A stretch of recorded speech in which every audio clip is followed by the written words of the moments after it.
যখন মারা যায় তখন আমরা কবরে কি বলি? বিসমিল্লাহি আলা মিল্লাতি রাসূলিল্লাহ, আল্লাহর নামে রাসূলের দলে উঠে গেলাম।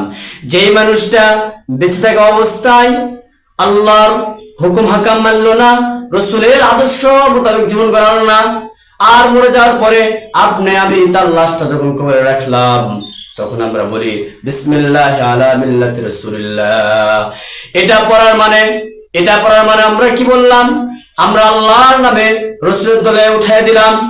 অথচ আপনি আমি একটা বার ভাবলাম না যে মানুষটা সারাটা জীবন ভর আল্লাহর হুকুম হাকামের বাইরে চলেছে, আল্লাহ তাআলা রব্বুল আলামিনের কথাবার্তা যারাই বলতো, কোরআন এবং হাদিসে যারাই বলতো, তাদের বিরোধিতা করছে।